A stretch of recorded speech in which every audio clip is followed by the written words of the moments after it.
ভাই, এশিয়া কাপে ভারত পাকিস্তান ম্যাচ হয়ে গেছে। ভাই, আমি আমার পার্সোনাল লাইফে চাই না যে এশিয়া কাপ পাকিস্তান আর এশিয়া কেন কোনো ইভেন্টেই পাকিস্তান বা ইন্ডিয়ার ম্যাচ হোক, কারণ পুরোপুরি পাকিস্তানকে বয়কট করা উচিত। যেভাবে ওরা পেহেলগাম হামলায় একটা খারাপভাবে বাস্তবতা তৈরি করেছে, এইটা স্বাভাবিক আমাদের ইন্ডিয়ানের বুকেও মাইন্ডসেটে বসে গেছে যে পাকিস্তানিরা আসলে কীরকম। তো এই কথাকেই মাথায় রেখে ভাই, আমার যেহেতু লেজেন্ড টিমরা মানে তারাও বয়কট করেছে, আমাদের উচিত ছিল মেন টিমেরও ওইভাবেই বয়কট করা, কিন্তু সেটা হয়তো বিসিসিআই করেনি। কিন্তু যেভাবে আমাদের সূর্যকুমার যাদব বা টিমমেটরা ম্যাচ জেতার পর যেটা সেলিব্রেশন তারা করেনি বা হ্যান্ডশেকও করেনি, বা যেইভাবে ড্রেসিং রুমের দরজা বন্ধ করেছে, সেটা আমার মনে হয় ঠিকই করেছে। তো যেটা সূর্যকুমার যাদবের হাতে ছিল না, ম্যাচটাকে খেলতেই হতো, কিন্তু এই দিক দিয়ে তিনি ভারতীয়দের মন জয় করেছেন। তবে ভাই, এইটুকুই আমার বলার, আমরা ভারতীয় ভাই, পাকিস্তানের সব কিছু জিনিস আমাদের বয়কট করা উচিত, সেটা ম্যাচ হোক, সব কিছু। কারণ আমাদের বিসিসিআই সব থেকে এখন ধনী বোর্ড ভাই, আমরা বিনা স্পন্সরশিপে যদি খেলতে যাই, সেটা আমরা জানি আমাদের লস হবে, কিন্তু সেটা মাথায় রেখেও আমরা খেলতে যাচ্ছি, তার মানে আমাদের ক্রেডিট আছে। কিন্তু এখানে ভাই, পাকিস্তান এমন কোনো ধনী বোর্ড নয়, তারা আমরা না ম্যাচ দেখলে পয়সাটা পাবে না, তো তাদের এইখান থেকেই ইনকামের সোর্স। তো ভাই, একটাই কথা বলবো, পরবর্তী নেক্সট স্টেজে পাকিস্তানের সব ম্যাচ বয়কট করা উচিত। ভাই, আমি নিজে হাইলাইটস দেখেছি, আমি নিজে লাইভ দেখলাম।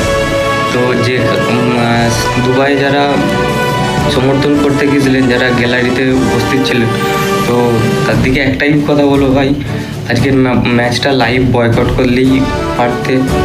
আমি চাইবো ফিউচারে এইরকম ভারত পাকিস্তান ম্যাচ বয়কট হোক, সেটা পাকিস্তান বুঝতে পারুক কেন বয়কট করছে ইন্ডিয়া, তো ওদের ইনকামের রাস্তাটাও বন্ধ হবে, তো আমরাও এভাবেও রিভেঞ্জ নিতে পারবো। ভাই, রিভেঞ্জ নেওয়ার কথা তো এইরকম নয় যে মারপিট করা, রিভেঞ্জ নেওয়ার মানে এইভাবেও নেওয়া যেতে পারে। সেটা পেহেলগাম হামলার হওয়ার পর যে আমাদের বুকে যে গেঁথেছে, সেটা আমরা এভাবেই প্রতিবাদ জানাতে পারবো, তাছাড়া তো আমরা পারবো না। এটাই আমাদের সামর্থ্য ভাই, বাকি আমাদের দেশের সেনাবাহিনী বুঝে নেবে। আমাদের সেনাবাহিনী মানে আমাদের প্রোটেক্টে যথেষ্ট, আমরা দেখেওছি, তারা নিজেরাও প্রমাণ করে দিচ্ছে।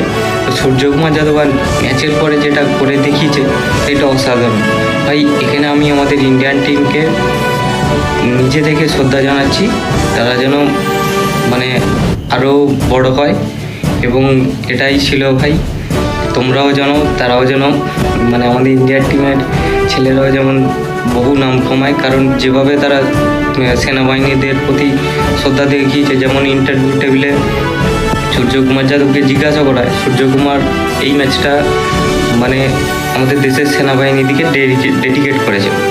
তো এখানে একটাই বলার ভাই, যেখানে সূর্যকুমার যাদব করতে পারে, সেখানে আমরাও করতে পারি।